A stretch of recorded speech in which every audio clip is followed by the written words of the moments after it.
the portion, the weekly portion, uh, and it portrays that episode. The people in the desert was complaining, you know, I'm tired of manna, so wish to eat meat, so on and so forth. And I think that it can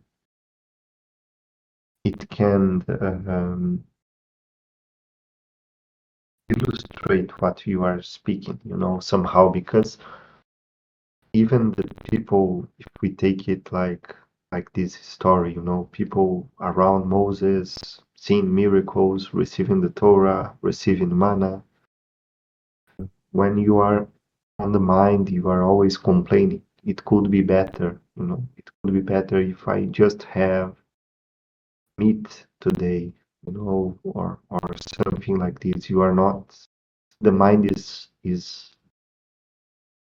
not satisfied. The body is not satisfied, it seems. It is true. It is true. There's all the time going on.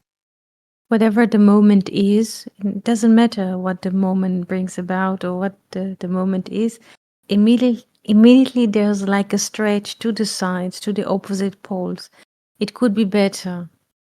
There's an ice cream, so it's not good banana taste. You should have taken mocha, let's say. It doesn't matter even what it is, you see. But it is just a mechanical happening. It is not. This is what, 1 second.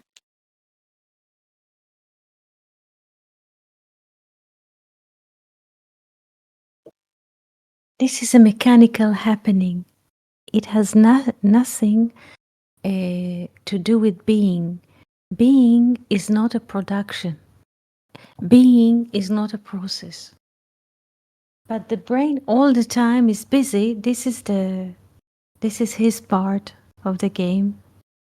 To produce. He's the producer. He wants you to produce something, to take something that engage in duration of time. No, this moment, the biscuit that you dip in your tea is not good enough. You should go and bake a cake with 3 layers, and this is a real cake. And suddenly you find yourself engaged in something. This is what it does. But this is only mechanical. It has nothing to do with being. And there's a great example that the sages speak about, let's say, watching a movie. Yes? Now people do not go to the cinemas. Maybe they still do, but not so much as in the past. But if let's say people go to the cinema, there's a screen, empty screen. And then there's like darkening the space and they show like any kind of movie. Whether it's a movie about and there's a rain, I'm singing in the rain, let's say. And after the movie is over, the screen is not wet from the rain. Yes? Or if on the same screen there's a westerner and they're people shooting with guns or so. So after the movie is over, there aren't any holes of bullets in the screen. Yes? Or if there is a fire in the movie. Hello everyone, Rodrigo, Felipe, and Abigail. If there's, let's say, the hot melting tower, there used to be this movie about the great tower that used to fall in flames. Yes? So if it's a movie about a great fire, after the movie has ended, you look at the screen is intact, meaning it's not burned. So whatever movie, yes, you show on the screen, when it's the movie's ending, the screen is just a screen. And this is a parable.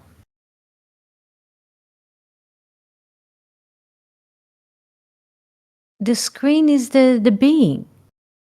What is being presented there, whether it's a fire, whether it's a rain, whether it's shooting, you cannot harm the being. It's never. Do you understand this parable? The movie, any kind of movie, whether you go to the cinema or the movie that we call our life, it is just pictures which are moving in space and time. It has nothing to do with the being.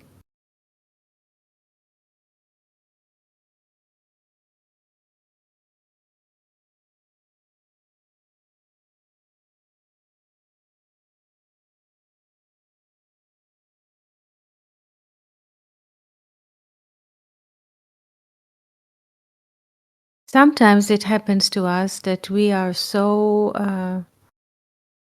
how do you say, there's a temptation to listen to this discourse of the brain. You should do this, you should do that, you are already late, you should have take upon yourself more tasks. And there's like, we're in a hurry and there's an anxiety, and this is, so to speak, a movie. The being mode is never is impressed or is participating in it. This is the screen. So who we are is the screen, is the mode of being. What is it is presented there as a movie is the making, is the story. That there is a body, that there is appearance of a body that has a name, that has a parent, that has a birthday, and so on. It's just a production of a movie.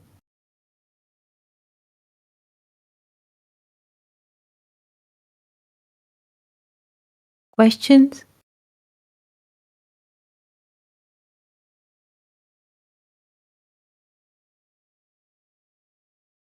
And this is a great story, Fernando, about the weekly portion, all the time complaining. Yes? All the time it's not even something that we can control. The brain always, this is also what Maharaj speaks in his book, I Am That. He says this is what the brain does. It just takes, splits, and opposite the poles all the time. Takes negative positions and oppose them against each other. And then you have this, so to speak, the matrix of space and time. Shamayim va'aretz, those two axes. We speak about heaven and earth as like two different realms, but basically those are two axes mathematically, X and Y, and then you have this square called matrix.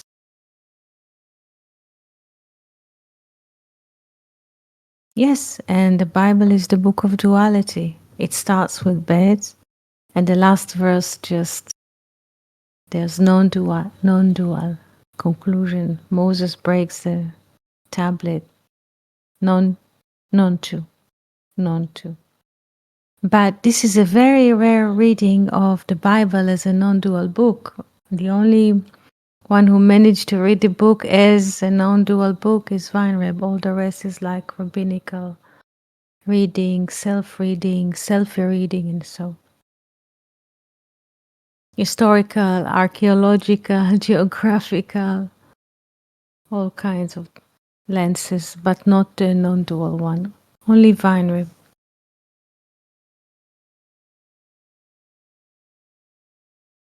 Questions?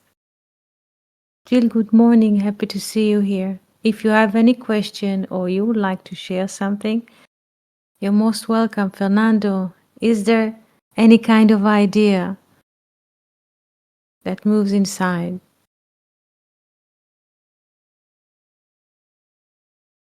Anity, as always. Thank you for bringing all of this.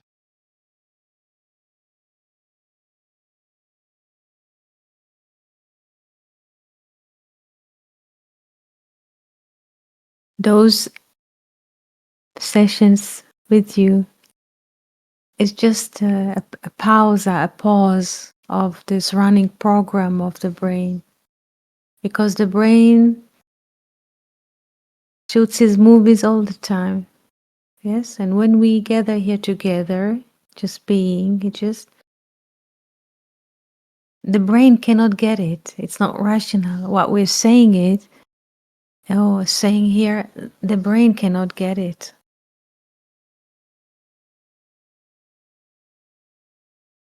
But it penetrates, but not through rationalities, not through counting, not through naming, and so.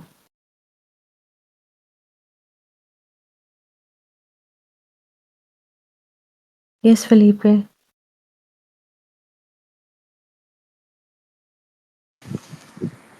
Hello, Eti. Hello, good morning. How do you do? Good evening, Eti. Shalom, friends. I'm fine. I'm in a moment. I'm walking, so maybe there will be some noise.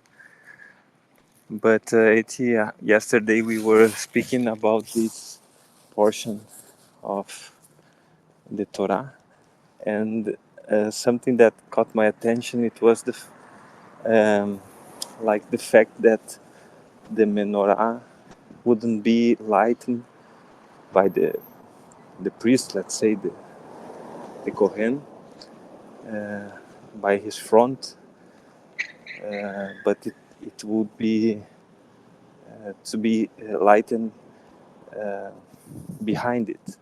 So the light of the menorah doesn't be, let's say, project the shadows of whom is in front of it. I don't know if I'd made myself clear, but uh, I thought it was a beautiful way to think about the light, because many times as we approach to any kind of spiritual search or something like this, many times we are projecting our own uh, process of thinking, shadows, and I would like to know if you have something to say about this passage of the lightning of the menorah. Thank Yeah, you. thank you. Thank you for asking, Felipe. There is a story about the menorah in the temple, if this is what you mean, if I understood what you're aiming, that when the menorah was in the temple, the windows were built in such a way that they could let the light of the menorah illuminate outside of the temple, but the outside light of the outside of the temple could not get in. This is what you're saying? I'm not sure. I'm not sure. It is. When speaking about the menorah in the temple, the light of the menorah could go out of the windows and illuminate, so to speak, the whole world. But nothing from the external world could go in to the temple. This is just a parable to say that what is the light of the menorah? The being, yes? So the being is nourishing everything, is like vibrating life and nourishes everything, also outside of the temple, meaning also the manifested world.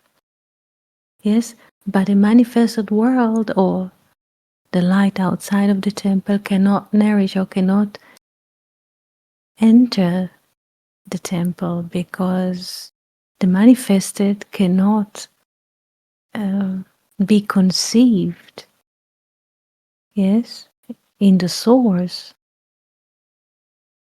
Yes, the manifested cannot nourish the source. The source is being. Being can nourish everything. This is life. Therefore, the light of the menorah could stream. Yes, it's also for us. What is the menorah? There are 7 openings inside of our head. This is the mode of being. So there are openings. Yes?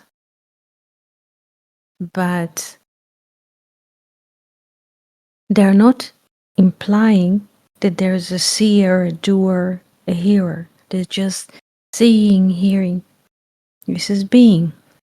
This is life streaming through.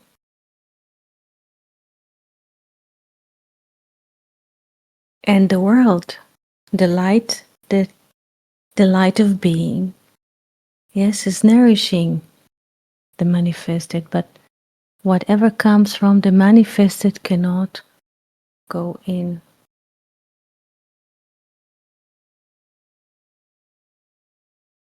Because it's not real. It's only a projection. It's only the movie, so to speak. Is this, for this were you aiming, Felipe? Thank you, Eti. Thank you for this explanation. Sometimes we go out, life is, we're living, so we go outside of home, just each one in his daily living. And there's like things which are happening, and sometimes we come and we, this and this, and he did, and we take it as real. This is just a movie.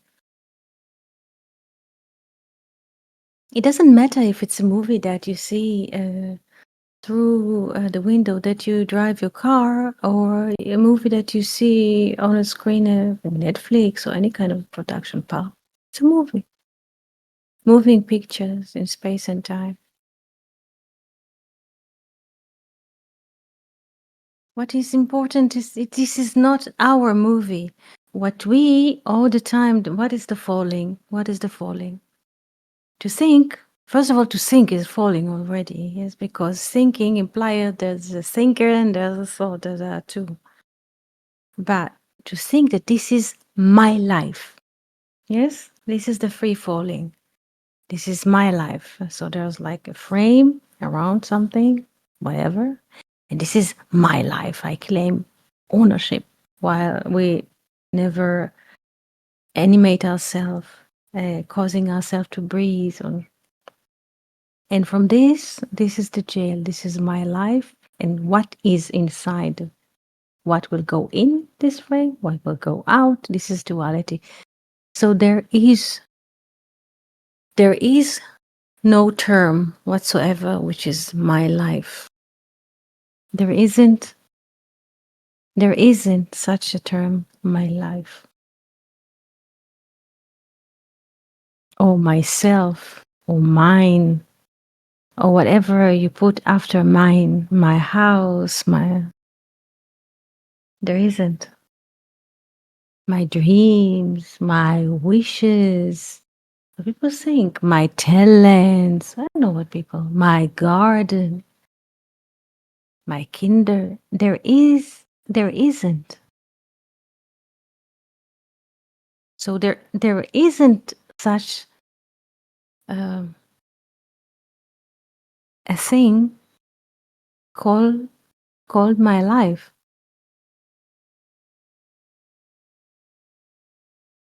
Life is not a thing.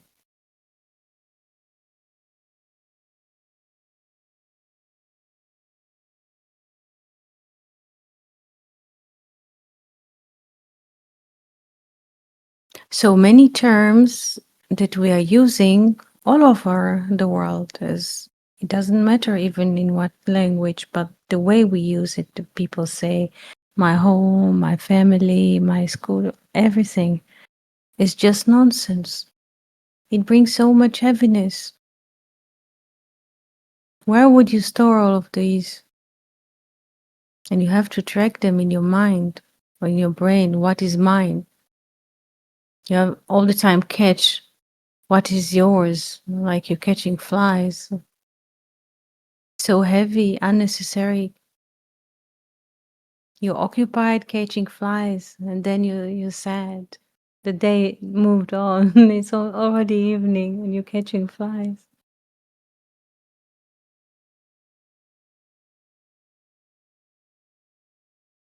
So there isn't such a term. My life, my name. There's a beautiful paragraph that we quoted from I Am That of Maharaj. He says to the questioner comes like, so to speak, like an angel and asks, but there is a lot of suffering in the world. What shall we do about the suffering? So the Maharaj just asks simple question about 4 elements. Do you believe that you have parents, name and a body? Look, the 4 elements. Do you think or do you believe that you have parents, name and body? Being does not have it. Being does not have, cannot have, it's just being.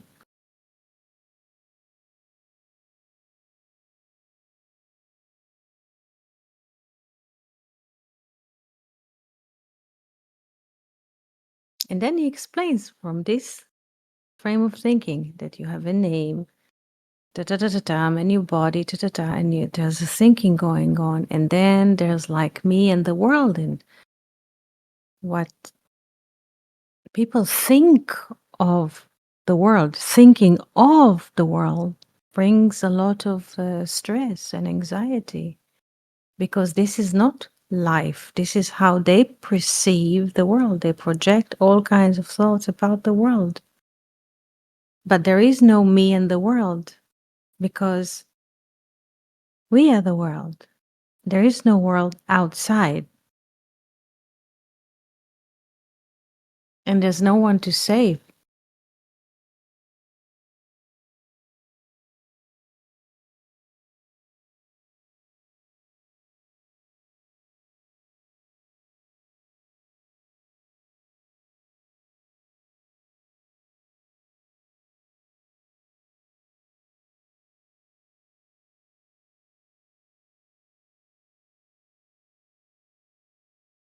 Yesterday there was a little story about someone shared a text. He said he was in Jerusalem. He was standing at a zebra crossing, waiting, pushing on the buttons, waiting for the light to change, that they could cross, like people that stood there. And one of the passengers, people who walked by, asked, while he was pushing the button, he says, can you call the Messiah? Meaning, while pushing the button, not just for the traffic light will change, that they could cross in the zebra crossing in Jerusalem, but can you, by pushing the button, invite or call the Messiah to come? So this guy who was pushing the button, he was coming in the evening and he was sharing this. It's like there is a blog about writing poetry and little stories, short stories. So he was sharing this. And still, look what nourishes people's mind. It doesn't matter where they are. The notion that there is a Messiah, that there's a someone, yes, will come and save who? Me. Not me is not existing. Yes, like Ramana Maharshi says, there is a presupposing of existing thing. The appearance of a body is just a presupposing of existing thing. The body cannot exist by itself unless if it is animated. But once there is appearance of a body, at 2 years there will be, he's born, there's a name, there's like people around, they might call parents, there's a story. When he's 2, Everything is about me. And of course, there's a me and there's a world. And as a me, I need someone to save me from the world. Messiah, any kind of savior. But if there isn't any me, separated entity, there is no need in salvation. And what is need to be saved? The body. The body does not exist.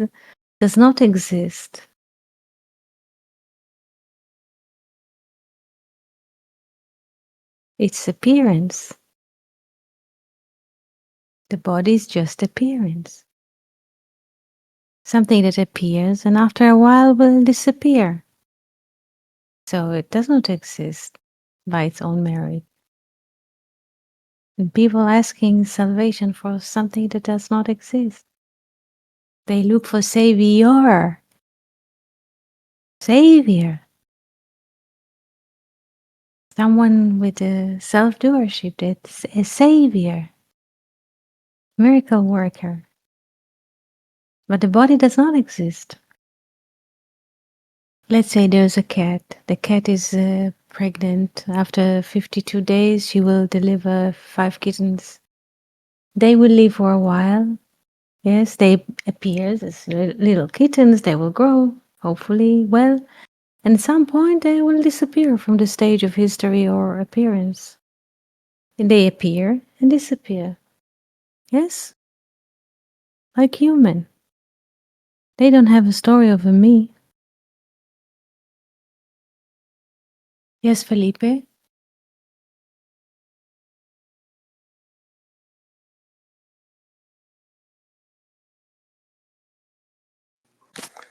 Uh, just to share something that once I heard and I learned, I think it is interesting to think of. The word existence is like exterior, and Mm-hmm. east is being, like the context I heard, it was like God doesn't exist. God is, like is the being. It's not Yes. the the, the being Out of outside, being. Yes, out it's of not being. outside of, Yes, yeah, yes, out of yeah, being. Yes, yes, very well. Life is being, it's not outside of being. Yes. yes. So it doesn't exist, right? And, yeah, Yes. it's interesting. Interesting way to, to relate to it. It helps me.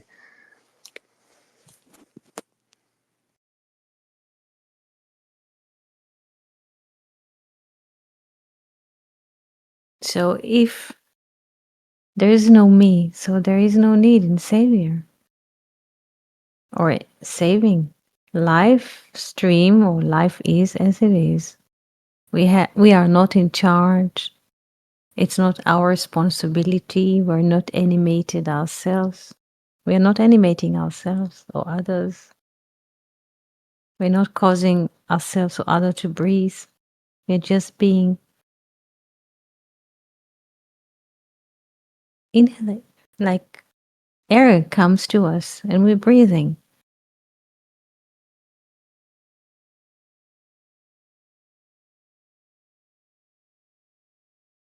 Questions?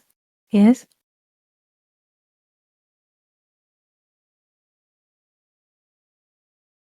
Of course.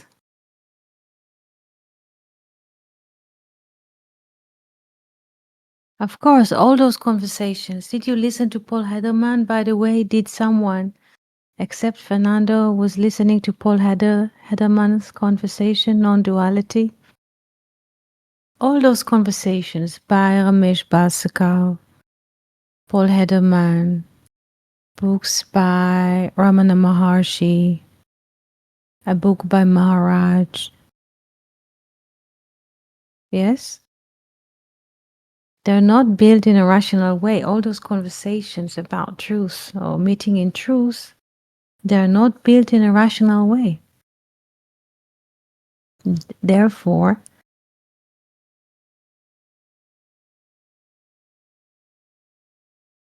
the brain cannot get them. And when people come to those meetings here or somewhere else, wherever they're being held, what happens to people, also at the Rav Ashlag, the Baruch Fernando Ashlag, this is a story. But first, what people do, you know what happens to them? They fall asleep. They fall asleep. And once Rabbi Baruch was saying to his students, he was giving a lesson. And one of the students fell asleep on the chair, started snoring with the head. He was like bouncing against the wall like that. And he was just sleeping, snoring. And the rabbi says to his student, look, finally he has peace, he can sleep. He did not care, and this is a great sage, he did not care, so to speak, that the student does not listen at this moment. No, he says, finally he has peace, he can sleep. So people, when they come here or they come to Paul's conversation, they cannot get it. He always says in the beginning of the conversation, you will not get anything here. And this is a great gain, that you'll never get anything. And today I saw somebody was just sleeping. He has a quite, let's say, loud voice that can reach really the other side of the universe. And there was someone sleeping, putting his head on his palm like that, like he's thinking. And he was sleeping. Finally, he had peace. He could not get it. The brain cannot get it, but they have peace for a couple of minutes. It worth a lot to have peace. Because the machine never stops. It is built not to stop until the last day, until the last moment. It is always weaving stories and counting and shooting bottles like it was a Westerner, shooting targets. You shoot. Yes, until the last moment. This is what it does. And the only way to get some relief, it's like addiction. The brain is this is the addiction of the brain. It's just a machine that works this is what it does. Addiction to its own story and making. So what happens in those sessions, which is beyond grasp or understanding, finally, the brain is in a way neutralized, cannot do anything. And the one who listens, yes, has relief. It's not me, it's not story, and it's not heavy. Wow. Yes, Fernando. So Messiah, yeah, is a conversation. Yes. Yes. Yes.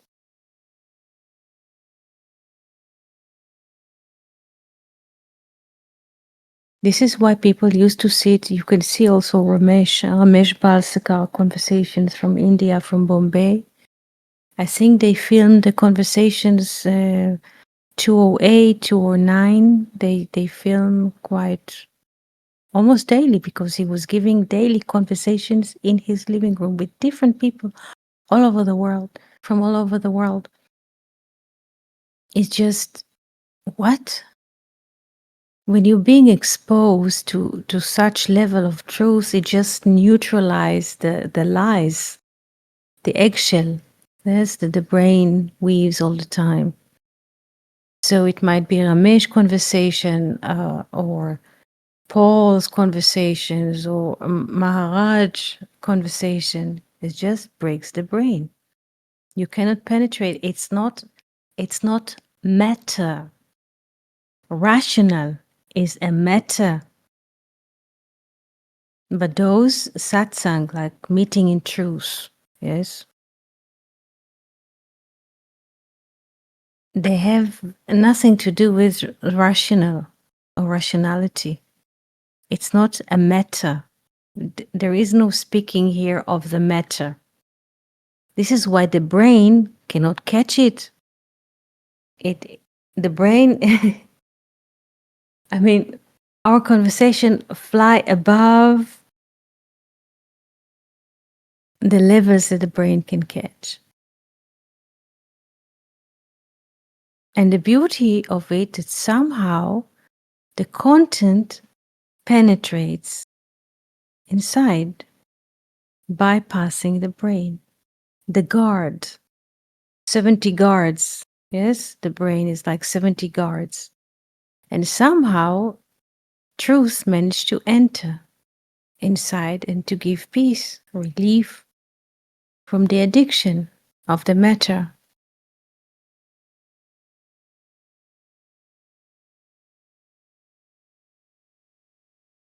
Any questions?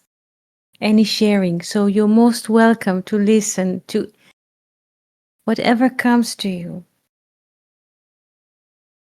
Paul Hederman, Ramesh Balsakar, Maharaj, there are a few conversations, not very good quality, that they were filming Maharaj in his little room. He was very poor, so he had little room in Bombay, yes. And some Americans and British managed to arrive to his space and film. So you can, there are a bit old documentaries or old recordings, not in a very good quality, but they managed to record Maharaj conversations. He speaks the truth. And Maharshi, which is like, he was really ancient. He was born in 18, like Weinreb, 18, 19, something like it, the last years of the 19th century. All of them speaking the truth.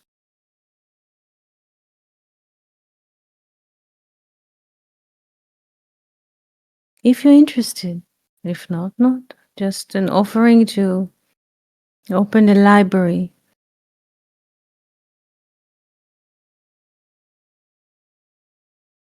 Jill, any question? Yanis, Fernando, Rodrigo, Cindy, Abigail, Felipe. Any question?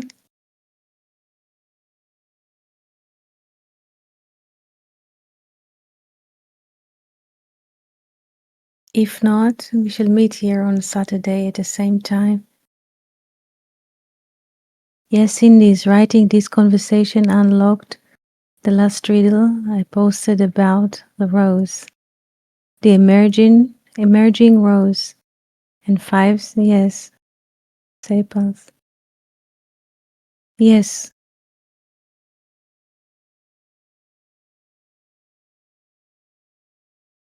So thank you for being here with us today, Jill, Yanis, Fernando, Rodrigo, Felipe, Cindy, Abigail. Wishing you peace. And see you here on Saturday. All the best, dear friends, and see you soon.